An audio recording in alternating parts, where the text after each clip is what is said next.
L'inflation s'est maintenue à un niveau élevé en mai à 6,3% et les dépenses des ménages ont ralenti, a montré hier l'indice PCE, l'un des principaux indicateurs de l'inflation publié par le département du commerce et privilégié par la Réserve fédérale américaine. Les prix ont en revanche accéléré sur le mois, les prix ont en revanche accéléré à 0,6% contre 0,2% en avril. Les dépenses des ménages ont ralenti à plus 0,2% contre 0,6% en avril. Les consommateurs étant pénalisés par la poussée inflationniste. L'autre indicateur d'inflation, l'indice CPI, publié par le département du travail et utilisé notamment pour le calcul des retraites, a fait état d'une progression des prix de 8,6% en mai sur un an. L'évolution des dépenses des ménages a, elle, ralenti à plus 0,2 contre 0,6 en avril, révisé à la baisse de 0,3 points. Les consommateurs étant pénalisés donc par la poussée inflationniste et une hausse des revenus inchangée par rapport au mois précédent, plus 0,5, révisé à la hausse de 0,1 point. Pour les banques européennes, c'est la stupéfaction.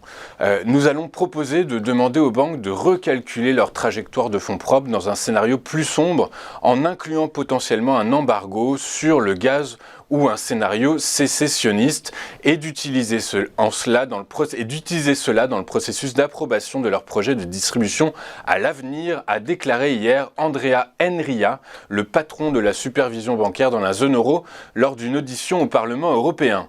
Dans un communiqué publié en début de semaine, le Haut Conseil de stabilité financière, le HCSF, appelle les établissements à maintenir en tout état de cause un niveau suffisant de capital afin de préserver leur capacité de financement de l'économie dans toutes les phases du cycle économique. Il est fait ici allusion au coussin contracyclique, une exigence en fonds propres que le HCSF peut décider d'activer ou non en fonction des circonstances. L'exigence était tombée à zéro pendant la crise du Covid. Afin de donner toute latitude aux banques dans l'attribution de prêts, elle a déjà été relevée à 0,5% des expositions, avec une entrée en vigueur à partir d'avril 2023. La question est à présent de savoir si les autorités pourraient aller plus loin. En Allemagne, notamment, l'exigence passera à 0,75% en février 2023.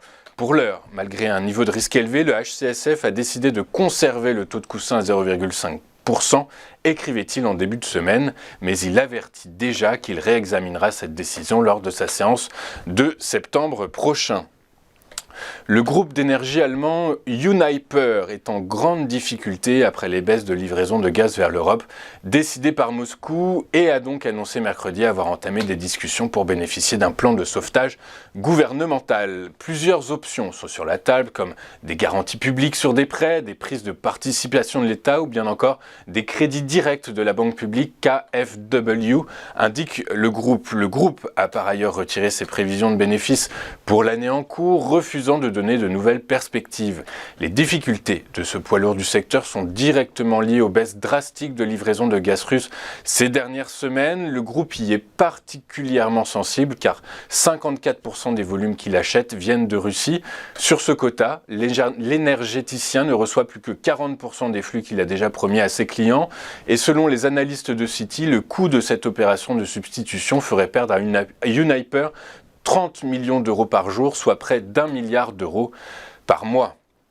Avant de poursuivre notre émission, je vous propose donc de faire un rapide détour par la séance pour voir ce qui s'est passé lors de la séance d'hier à Paris. Après avoir frôlé les 3% de baisse dans la journée, la Bourse de Paris a clôturé la séance sur une perte de 1,8% à 5 922 points, pénalisée par les craintes sur la récession. Rappelons qu'aux États-Unis, si l'inflation est légèrement ressortie sous les attentes hier, la consommation des ménages, qui compose les 2/3 du PIB, a déçu.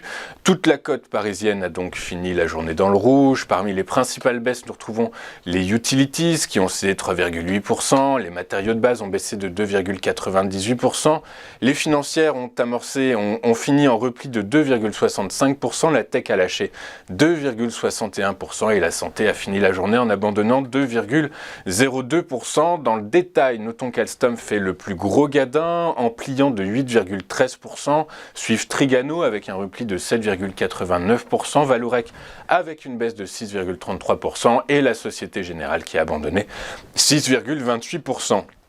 Le marché pétrolier a creusé ses pertes après la réunion de l'OPEP+, qui a confirmé une augmentation de 648 000 barils par jour de sa production en août, mais n'a pas discuté de sa stratégie pour septembre, ce qui laisse les investisseurs dans le flou. Le Brent a abandonné 1% à 115,10 $, le WTI a abandonné 2,9% à 106,60 $. Le baril, le Bitcoin s'éloigne des 20 000 $. La crypto-monnaie se négociait hier à 18 822 $. Notons que cette baisse a lieu parallèlement à une hausse du dollar index. On va marquer une première pause et comme je vous l'annonçais, nous ouvrirons le bal de nos invités avec Antoine Quesada tout de suite sur Téléfinance.